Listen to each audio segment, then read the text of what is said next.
Hello friends, ये हैं Rakshabandhan famous मिठाई घेवर। तो ये घेवर राजस्थान में बनाया जाता है और बेसिकली वहाँ का ये स्वीट्स है। तो इसको आज हम घर पे बनाएंगे और मैं ये घेवर पहली बार ट्राई कर रही हूँ। इससे पहले मैंने कभी नहीं बनाया, तो आइए देखते हैं कैसा बनता है और बनता भी है कि नहीं बनता है। तो लेट्स ट्राई। तो सबसे पहले हमने यहाँ पे 2 चम्मच घी ले लिया है, उसको हमने हल्का सा मेल्ट कर लिया है। जस्ट मेल्ट करना है, गरम नहीं करना है। मेल्ट करने के बाद हमने इसमें एक आइस क्यूब लिया और आइस क्यूब्स को हम इसमें फेरते जाएंगे कंटिन्यू। उससे क्या होगा, ये अपनी कंसिस्टेंसी जो है एक मक्खन टाइप में बना लेगा। ठीक है, देखिए आप देख सकते हैं बिल्कुल मेल्ट था, मेल्ट से ये फिर से मक्खन की फॉर्म में आ गया। फिर इसके बाद हम इसे आइस को हटा देंगे और पानी भी निकाल देंगे इसको बाद इसको थोड़ा सा फेंटेंगे। फेंटने के बाद मैंने यहाँ पे 1 कटोरी मैदा का यूज़ किया है। उसके बाद हम इसमें ठंडा पानी डालेंगे। आपको गर्म पानी या नॉर्मल पानी नहीं डालना है, आपको चिल्ड पानी डालना है। ठीक है, अभी देखिए आप इसमें थोड़ी सी बहुत गुठलियाँ हैं, इनको मैं बिल्कुल हाथ से मैश कर रही हूँ। उसके बाद क्या करना है, हमने इसे थोड़ी सी मतलब कंसिस्टेंसी बना लिया है। उसके बाद मतलब हाथों से फोड़ लिया। उसके बाद हम इसे मिक्सर में ब्लेंडर कर लेंगे। मिक्सर में ब्लेंड करने से क्या होगा, ये बिल्कुल फाइन बन जाएगा, बिल्कुल जो भी गुठलियाँ हैं सब खत्म हो जाएंगी। उसके बाद हम इसमें पानी ऐड करेंगे। कंसिस्टेंसी बिल्कुल हमें पतली रखनी है।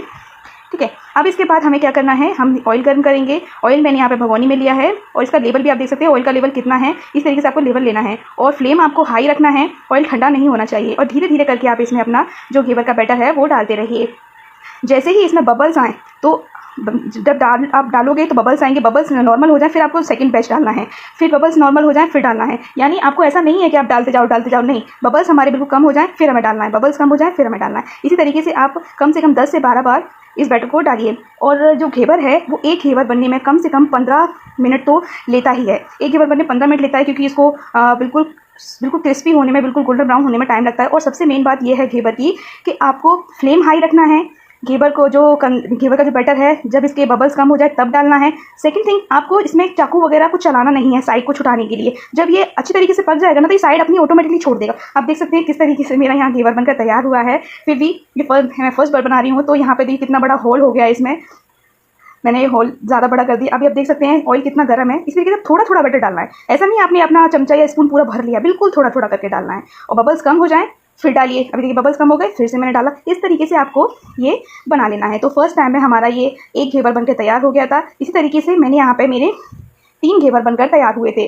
तो वैसे तो इसमें 2 घेवर ही बनते अच्छी तरीके से, लेकिन मैंने फर्स्ट टाइम है तो कुछ अंदाज़ा नहीं था, कोई प्रैक्टिस नहीं थी, तो इसीलिए ये हमारे यहाँ पे सिर्फ 2 ही बनकर तैयार हुए। तो अभी मैं यहाँ पे देख सकते हैं कंटिन्यू डाल रही हूँ। जैसे इसके बबल्स कम होते हैं हम इसको डालते रहते हैं। तो अभी देखिए थोड़ा सा ये ऊपर से हल्का सा कच्चा लग रहा है। जब ये बिल्कुल बबल्स इसके बिल्कुल कम हो जाए और ये थोड़ा सा क्रिस्पी हो जाए, ठीक है, तब इसकी साइड से आप छुटाइए, तो ये आसानी से छूटेगा और बिल्कुल ख़राब भी नहीं होगा। तो यहाँ पे हमारे 2 घेवर बनकर तैयार हो चुके हैं। इसके बाद हमारे लास्ट बैच क्या आता है, लास्ट बैच में यहाँ पे मैं कंटिन्यू धीरे धीरे करके इसमें डाल रही हूँ। बिल्कुल आप बैटर कम करते रहिए। और जो बीच का जो एरिया है ना, आपको यहाँ इसमें होल करने की ज़रूरत नहीं है, ये ऑटोमेटिकली होल हो जाता है। हम जो डालते हैं ना वो पोर्शन को छोड़ देता है उतना। फिर जब आप डालते रहिए उसके बाद में आप इसे, जब ये बिल्कुल बड़ी तरीके से क्रिस्प हो जाए, मतलब थोड़ा सा क्रिस्प हो जाए, आप उस टाइम पे होल कर दीजिए, कोई टेंशन नहीं है। आप डालते रहिए कंटिन्यू। होल की टेंशन मत लीजिए कि मुझे होल करना है, बीच में होल ना हो, ऐसा नहीं है, वो होता है। ठीक है, अब आप देख सकते हैं किस तरीके से मैंने यहाँ पे पूरा जो बैटर है वो डाल दिया है। और हमारा यहाँ पे घेवर जो है 2 हमारे बनकर तैयार हो चुके हैं। इनको आप अपनी किसी भी जाली या स्टैंड पर रख दीजिए। उससे क्या होगा, जिसका जो एक्स्ट्रा ऑयल है वो नीचे आ जाएगा। ठीक है, इसमें ऑयल वगैरह नहीं रहेगा। तो यहाँ पे देखिए मैंने साइड छुटाया तो मेरे चाकू पे वो चिपक गया, तो वो चीज़ नहीं करना है आपको। ठीक है, उसको छुटाने की कोशिश मत कीजिए, बिल्कुल अच्छे से क्रिस्प हो जाएगा तो अपने आप ही वो साइड छोड़ देगा। और इसको आपको ठंडे पानी में ही रखना है। जो बैटर है वो ठंडे पानी में ही आपको इसको रखना है। तो यहाँ पे देखिए हमारा जो घेवर है वो यहाँ पर बिल्कुल अच्छी तरीके से फ्राई हो रहा है। इसके बाद हमें यहाँ पे क्या है ना, अपने जो फ्लेम है उसको बिल्कुल ऑयल हमारा ठंडा नहीं होना चाहिए। कहने का मतलब सिर्फ इतना है और कुछ नहीं। और आप इसको ट्राई कीजिए एक बार घर पे, ये बहुत अच्छे से बन जाएगा। कोई ज़्यादा हार्ड इसमें होना नहीं है। आपको लगेगा कि हमें कैसे घेवर बनाऊँ, कैसे बनेगा, क्या बनेगा, लेकिन ये बहुत अच्छे से ईजिली बन जाएगा। ठीक है, तो यहाँ पे आप देख सकते हैं मेरा बैटर मैं बहुत धीमे धीमे करके डाल रही थी कि इसमें कोई भी मतलब इसका क्या है ना, ये अच्छे से बने। तो यहाँ पे मेरा जो लास्ट बैच है, तीनों घेवर हमारे यहाँ पे बनकर तैयार हो चुके हैं। तो अब घेवर बनकर तैयार हो चुके हैं, तो अब इसमें हमें क्या करना है, चाशनी बनाएंगे। तो यहाँ पे मैंने 1 कटोरी शक्कर लिया तो हाफ कटोरी पानी लिया।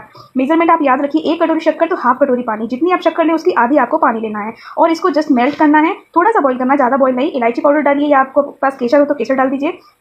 ठीक है, जस्ट इसमें सिर्फ एक तार की चाशनी बननी चाहिए, मतलब बननी भी नहीं चाहिए, सिर्फ इतना होना चाहिए कि जो हमारी चाशनी है वो हमारे हाथों में अच्छी तरीके से चिपकने लगे। सिर्फ इतना हमें इसको बनाना है। तो यहाँ पे हमारी चाशनी ऑलमोस्ट बनकर तैयार हो चुकी है। तो देखिए चाशनी हमारी बन गई है। यहाँ पे फिर से हम इसे चेक कर रहे हैं, तो ये ऑलमोस्ट बनकर तैयार हो चुकी है। अब हमें क्या करना है, चाशनी हमारी बन गई है। अब हम यहाँ पे जो घेवर के ऊपर जो हम मलाई या रबड़ी डालते हैं हम उसकी तैयारी करेंगे। तो यहाँ पे मैंने दूध चढ़ा दिया है, दूध को हम बॉईल करेंगे। ठीक है, जब तक दूध बॉईल हो रहा है हम यहाँ पे जो चाशनी है उसको ठंडा होने देंगे। ठंडा होने के बाद ही हम घेवर पर डालेंगे। हमें गरम गरम चाशनी में घेवर को डिप नहीं करना है, ना ही गरम घेवर को ठंडी चाशनी में डिप करना है। बिल्कुल दोनों को ठंडा हो जाने दीजिए, उसके बाद हमें दोनों को एक दूसरे में डिप करना है, या आप ऊपर से डाल भी सकते हैं। तो यहाँ पे दूध हमारा गर्म हो रहा है और मैं देखिए चाशनी बिल्कुल ठंडी हो चुकी है और इसको मैं धीरे धीरे करके घेवर के ऊपर डालती जा रही हूँ। फिर से ये नीचे आ जाएगी चाशनी, आप उसको भर के फिर से डाल दीजिए। 3-4 बार इस तरीके से करिए। ठीक है, तो चाशनी हमारे अच्छे तरीके से इसमें फिल हो जाएगी। तो यहाँ पे थोड़ी सी शक्कर डाली हमने, क्योंकि हमारी चाशनी में शक्कर ऑलमोस्ट थी। तो यहाँ पे हम जो रबड़ी बनाएंगे उसमें हम बिल्कुल हल्की सी शक्कर डालेंगे, ज़्यादा शक्कर का यूज़ नहीं करेंगे। तो यहाँ देखिए रबड़ी हमारी ऑलमोस्ट बनकर तैयार हो चुकी है। पूरा दूध यहाँ पे, पूरा मिल्क यहाँ पे बिल्कुल गाढ़ा हो जाए। अब इसको भी ठंडा होने देंगे, बिल्कुल ठंडा होने देंगे। आप चाहे तो इसको फ्रीजर में भी रख सकते हैं। ठंडा होने के बाद ही हम इसको अपने घेवर पे लगाएंगे। तो देख सकते हैं आप घेवर यहाँ पे बनकर तैयार हो चुका है। आई होप आपको ये रेसिपी अच्छी लगी हो, रक्षाबंधन स्पेशल। और रेसिपी अच्छी लगी हो तो प्लीज़ लाइक कीजिए, कमेंट कीजिए, शेयर कीजिए और आप अपने घर पे इसको आज ट्राई ज़रूर कीजिए और कैसा बना ये मुझे कमेंट्स के थ्रू ज़रूर बताएं।